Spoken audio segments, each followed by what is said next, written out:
ओम शांति। मैं एक आत्मा हूँ, प्रकृति के बीच में निवास करती हूँ। परमपिता परमात्मा की संतान हूँ। अपने कर्मों का पाठ बजाने इस साकारी दुनिया में आई हूँ। मैं अजर अमर अविनाशी हूँ। आँखों द्वारा देखने वाली, मुख द्वारा बोलने वाली, कानों द्वारा सुनने वाली चैतन्य शक्ति हूँ। ये शरीर मेरा एक वस्त्र है जिसे धारण कर मैं आत्मा अपने कर्मों का पाठ बजाती आई हूँ। मैंने अनेक जन्मों में अनेक शरीर धारण कर अपने कर्मों का पाठ बजाया।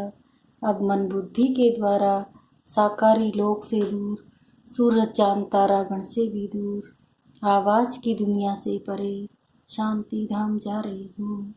मैं शिव बाबा के सानिध्य में स्थित हूँ। अहो, यहाँ पर कितनी शांति ही शांति है, प्रकाश ही प्रकाश है। मैं आत्मा अपने निज स्वरूप में स्थित हूँ। मैं शांत स्वरूप आत्मा हूँ।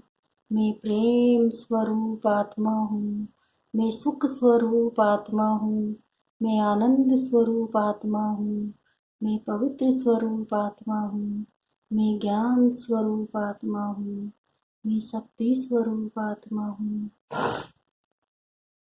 बाबा, आप सर्व आत्माओं के कल्याणकारी पिता हो। रूप में बिंदु और गुणों में सिंधु हो। जन्म मरण से न्यारे हो। सुख करता दुख हरता हो। सारे संसार के स्वामी हो। अजर अमर अविनाशी हो। सर्वशक्तिमान हो।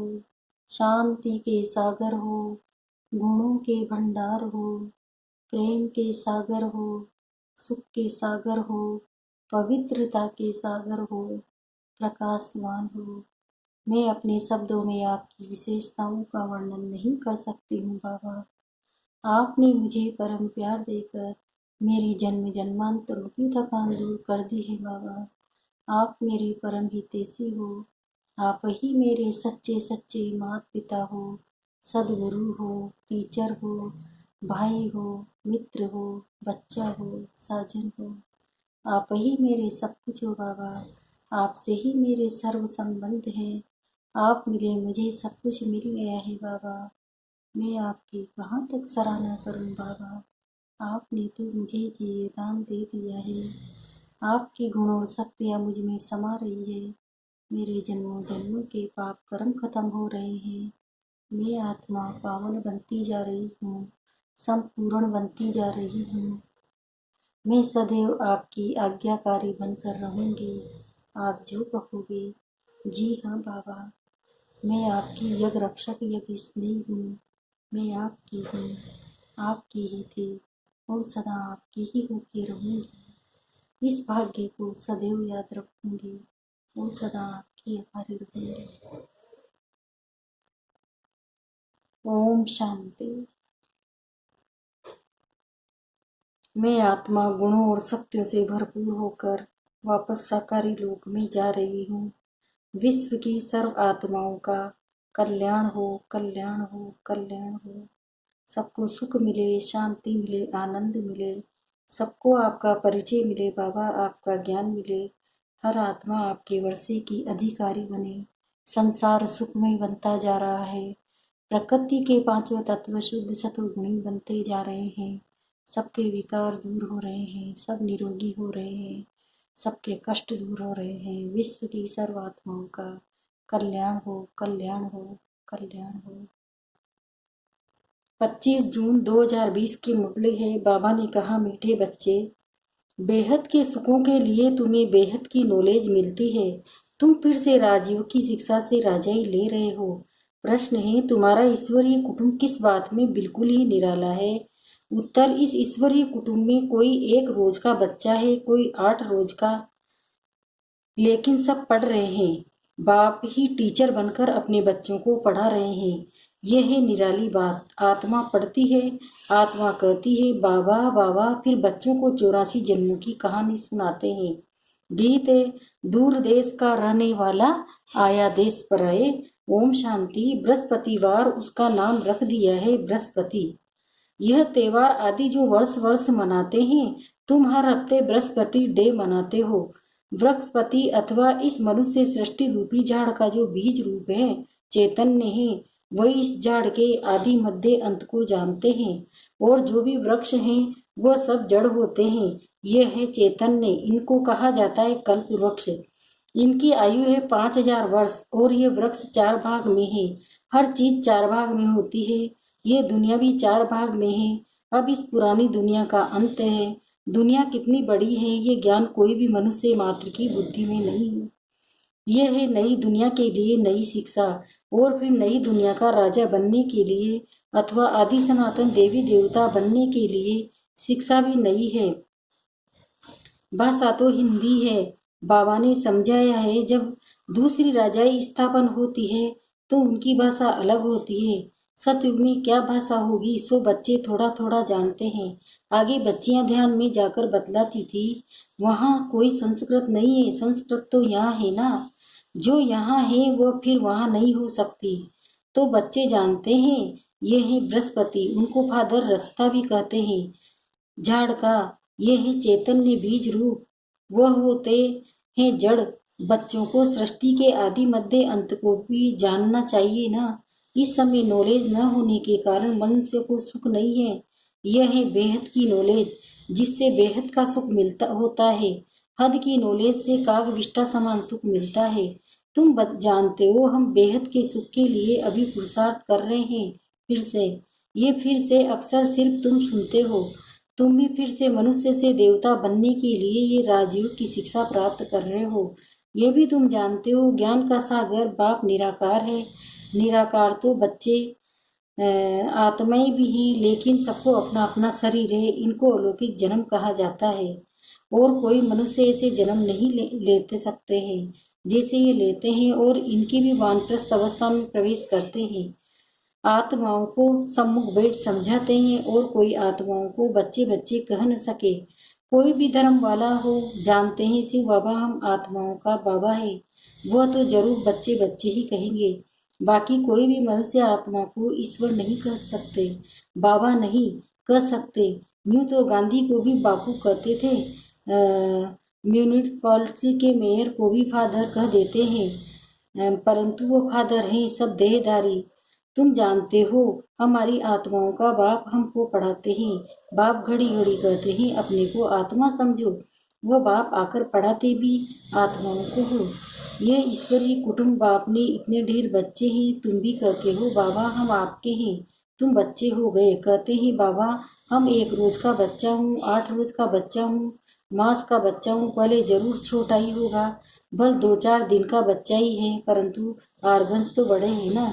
इसलिए सब बड़े बच्चों को पढ़ाई चाहिए। जो भी आते हैं सबको बाप पढ़ाते हैं। तुम भी पढ़ते हो, बाप के बच्चे बने। फिर बाप समझाते हैं तुमने 84 जन्म कैसे लिए हैं। बाप कहते हैं मैं भी बहुत जन्मों के अंत में इनमें प्रवेश करता हूँ और फिर पढ़ाता हूँ। बच्चे जानते हैं यहाँ हम बड़े से बड़े टीचर के पास आए हैं, जिससे ही फिर ये टीचर्स निकले हैं जिनको पंडे कहते हैं। ये भी सबको पढ़ाते रहते हैं।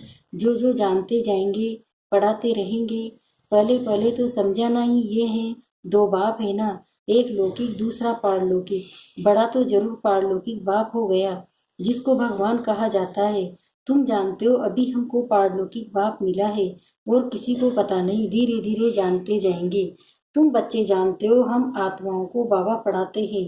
हम आत्माएं ही एक शरीर छोड़ दूसरा लेंगी, ऊंच से ऊंच देवता बनेगी। ऊंच से ऊंच बनने के लिए आए हैं। कई बच्चे चलते चलते ऊंचे से ऊंची पढ़ाई को छोड़ देते हैं। किसी न किसी बात में संशय आ जाता है या माया का कोई तूफान सहन नहीं कर सकते हैं। काम महाशत्रु से हार खा लेते हैं। इन्हीं कारणों से पढ़ाई छूट जाती है। काम महाशत्रु के कारण ही बच्चों को बहुत सहन करना पड़ता है। बाप कहते ही कल्प कल्प तुम अबलाएं माता ही पुकारती हो। कहते ही बाबा हमको बचाओ। बाप कहते हैं याद के सिवाय और कोई रास्ता नहीं, याद से ही बल आता जाएगा। माया बलवान की ताकत कम होती जाएगी, फिर तुम छूट जाएंगे। ऐसे बहुत बंधन से छूट कर आते हैं, फिर अत्याचार होना बंद हो जाता है। फिर आकर शिव बाबा से ब्रह्मा द्वारा बातचीत करते हैं। ये भी आदत पड़ जानी चाहिए। बुद्धि में ये रहना चाहिए कि हम शिव बाबा पास जाते हैं, वह इस ब्रह्मा तन में आते हैं। हम शिव बाबा के आगे बैठे हैं, याद से ही विकर्म विनाश होंगे। अपने को आत्मा समझ बाप को याद करना है। यही शिक्षा मिलती है। बाप से मिलने जाओ तो भी अपने को आत्मा समझो, आत्म अभिमानी भव। ये ज्ञान भी तुमको अभी मिलता है, ये है मेहनत। उस भक्ति मार्ग में तो कितने वेद शास्त्र आदि पढ़ते हैं, यह तो एक ही मेहनत है, सिर्फ याद की। ये बहुत सहज ते सहज है, परंतु डिफिकल्ट से डिफिकल्ट भी है। बाप को याद करना, इससे सहज कोई बात होती नहीं है। बच्चा पैदा हुआ और मुख से बाबा बाबा निकलेगा, बच्ची के मुख से मां निकलेगा। आत्मा ने फीमेल का शरीर धारण किया है, फीमेल माँ के पास ही जाएगी। बच्चा अक्सर करके बाप को याद करता है, क्योंकि वर्षा मिलता है। अभी तुम आत्माएं तो सब बच्चे हो, तुमको वर्षा मिलता है बाप से, आत्मा को बाप से वर्षा मिलता है याद करने से। देह अभिमानी होंगे तो वर्षा पाने में मुश्किलात होगी। बाप कहते हैं मैं बच्चों को ही पढ़ाता हूँ, बच्चे भी जानते हैं हम बच्चों को बाप पढ़ाते हैं। ये बातें बाप के सिवाय कोई बता न सके। उनके साथ ही भक्ति मार्ग में तुम्हारा प्यार था, तुम सब आशिक थे उस मासूक के। सारी दुनिया आशिक है एक मासूक की। परमात्मा को सब परम पिता भी कहते हैं, बाप को आशिक नहीं कहा जाता। बाप समझाते हैं तुम भक्ति मार्ग में आशिक थे, अभी भी हैं बहुत, परंतु परमात्मा किसको कहा जाए इसमें बहुत मूझते हैं। गणेश हनुमान आदि को परमात्मा का एकदम सूत बुझा दिया है, सिवाय एक के कोई ठीक कर न सके, कोई की ताकत नहीं। बाप ही आकर बच्चों को समझाते हैं, बच्चे फिर नंबरवार पुरुषार्थ अनुसार समझते हैं और समझाने के लायक बनते हैं। राजधानी स्थापन हो रही है, हूँ बहु कल पहले मिसल। तुम यहाँ पढ़ते हो, फिर प्रबंध प्रारब्ध नई दुनिया में पाएंगे, उनको अमरलोक कहा जाता है। तुम काल पर विजय पाते हो, वहाँ कभी अकाली मृत्यु होती नहीं है, नाम ही है स्वर्ग। तुम बच्चों को इस पढ़ाई में बहुत खुशी होनी चाहिए। बाप की याद से बाप की प्रॉपर्टी की भी याद आएगी। सेकंड में सारे ड्रामा का ज्ञान बुद्धि में आ जाता है। मूल वतन, सूक्ष्म वतन, स्थूल वतन, 84 का चक्र, बस ये नाटक सारा भारत पर ही बना हुआ है, बाकी सब है बाई प्लांट। बाप नॉलेज भी तुमको सुनाते हैं, तुम ही ऊंच ते ऊंच फिर नीच बने हो। डबल सिर ताज राहो फिर बिल्कुल ही रंग। अब भारत रंग भिखारी, प्रजा का प्रजा पर राज्य है। सतयुग में था डबल सिर ताज, महाराजा महारानी का राज्य, सब मानते हैं। आदि देव ब्रह्मा को नाम बहुत दिए हैं, महावीर भी उनको कहते हैं, महावीर हनुमान को भी कहते हैं। वास्तव में तुम बच्चे ही सच्चे सच्चे महावीर हनुमान हो, क्योंकि तुम योग में इतना रहते हो जो माया के बल कितने भी तूफान आए लेकिन तुम्हें हिला नहीं सकते।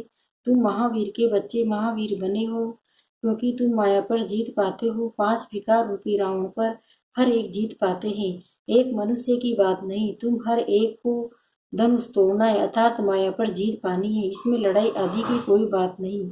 यूरोप वासी कैसे लड़ते हैं, भारत में कौरों और योनों की लड़ाई है। गाया भी हुआ है, रक्त की नदियां बहती है, दूध की भी नदियां बहेंगी। विष्णु को क्षीर सागर में दिखाते हैं, लक्ष्मी नारायण पारसनाथ, उनका फिर नेपाल तरफ पशुपति नाम रख दिया है एक ही विष्णु के दो रूप, पारसनाथ पारसनाथिनी, वह है पशुपतिनाथ पति, पशुपतिनाथ पत्नी। इसमें विष्णु का चित्र बनाते हैं, लेख भी बनाते हैं। अब लेख में सिर मतलब दूध कहाँ से आया, बड़े दिन पर उस लेख में दूध डालते हैं, फिर दिखाते हैं क्षीर सागर में विष्णु सोया पड़ा है। अर्थ कुछ भी नहीं है, 4 भुजा वाला मनुष्य तो कोई होता नहीं है। अभी तुम बच्चे सोशल वर्कर हो, रूहानी बाप के बच्चे हो ना। बाप सब बातें समझाते हैं, इसमें कोई संशय नहीं आना चाहिए। संशय माना माया का तूफान।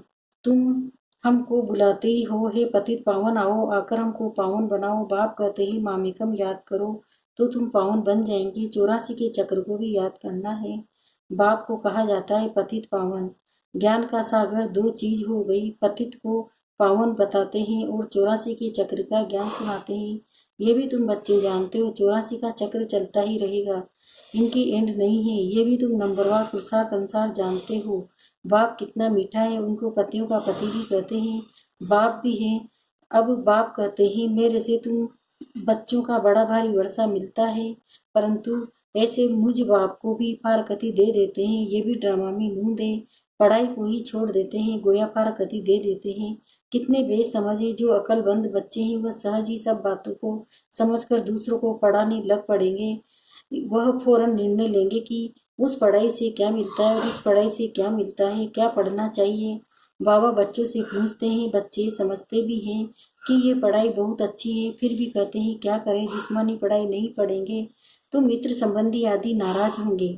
बाप कहते हैं दिन प्रतिदिन टाइम बहुत थोड़ा होता जाता है, इतनी पढ़ाई तो पढ़ नहीं सकेंगे, बड़े जोर से तैयारियां हो रही है, हर प्रकार से तैयारी होती है ना, दिन प्रतिदिन एक दो में दुश्मनी बढ़ती जाती है। कहते भी ये ऐसी ऐसी चीज बनाई है जो फट से सबको खलास कर देंगे। तुम बच्चे जानते हो ड्रामा अनुसार अब लड़ाई लग नहीं सकती, राजा स्थापन होनी है। तब तक हम भी तैयारी कर रहे हैं, ये भी तैयारी करते रहते हैं। तुम्हारा पिछाड़ी में बहुत प्रभाव निकलने का है, गाया भी जाता है, अहो प्रभु तेरी लीला, ये इसी समय का गायन है, ये भी गाया हुआ है। तुम्हारी गतिमत न्यारी, सब आत्माओं का पाठ न्यारा है। अभी बाप तुमको श्रीमत दे रहे हैं कि मामेकम याद करो तो विकर्म विनाश होंगे। कहाँ श्रीमत, कहाँ मनुष्य की मत, तुम जानते हो विश्व में शांति सिवाय परमपिता परमात्मा की कोई कर न सके। 100% पवित्रता सुख शांति 5000 वर्ष पहले मुआफिक ड्रामा अनुसार स्थापन कर रहे हैं। कैसे सो आकर समझो। तुम बच्चे भी मददगार बनते हो, जो बहुत मदद करेंगे वो विजय माला के दाने बन जाते हैं। तुम बच्चों के नाम भी कितने रमणीय थे, वह नाम की लिस्ट एल्बम में रख देनी चाहिए। तुम भट्टी में थे, घर बार छोड़ बाप के आकर बने, एकदम भट्टी में आकर पड़े। ऐसी पक्की भट्टी थी जो अंदर कोई आ न सके। जब बाप के बन गए तो फिर नाम जरूर होने चाहिए। सब कुछ सरेंडर कर दिया इसलिए नाम रख दिए, वंडर है ना। बाप ने सबके नाम रखे हैं। अच्छा, मीठे मीठे से खिलते बच्चों प्रति माता पिता बाप दादा का याद प्यार और गुड मॉर्निंग। रूहानी बाप की रूहानी बच्चों को नमस्ते। हम रूहानी बच्चों की भी रूहानी माता पिता बाप दादा को याद प्यार गुड मॉर्निंग, नमस्ते नमस्ते नमस्ते। शुक्रिया बाबा, शुक्रिया आपका पद्मा पदम, शुक्रिया। धारणा के लिए मुख्य सारे पहला है, किसी भी बात में संशय बुद्धि नहीं बनना है। माया के तूफानों को महावीर बन पार करना है। ऐसा योग में रहो जो माया का तूफान हिला न सके। दूसरा है अकल मंद बन अपनी जीवन ईश्वरी सेवा में लगानी है। सच्चा सच्चा रूहानी सोशल वर्कर बनना है। रूहानी पढ़ाई पढ़नी और पढ़ानी है, वरदान है। संकल्प रूपी बीज को कल्याण की शुभ भावना से भरपूर रखने वाले विश्व कल्याणकारी भव। अब इसका विस्तार बता रहे हैं बाबा। जैसे सारे वृक्ष का सार बीज में होता है, ऐसे संकल्प रूपी बीज हर आत्मा के प्रति, प्रकृति के प्रति शुभ भावना वाला हो। सर्व को बाप समान बनाने की भावना, निर्बल को बलवान बनाने की, दुखी अशांत आत्मा को सदा सुखी शांत बनाने की भावना का रस व सार हर संकल्प में भरा हुआ हो। कोई भी संकल्प रूपी बीज इस सार से खाली यथार्थ व्यर्थ न हो, कल्याण की भावना से समर्थ हो, तब कहेंगे बाप समान विश्व कल्याणकारी आत्मा। स्लोगन, माया के झमेलों में से घबराने के बजाय परमात्म मेले की मौज मनाते रहो। ओम शांति।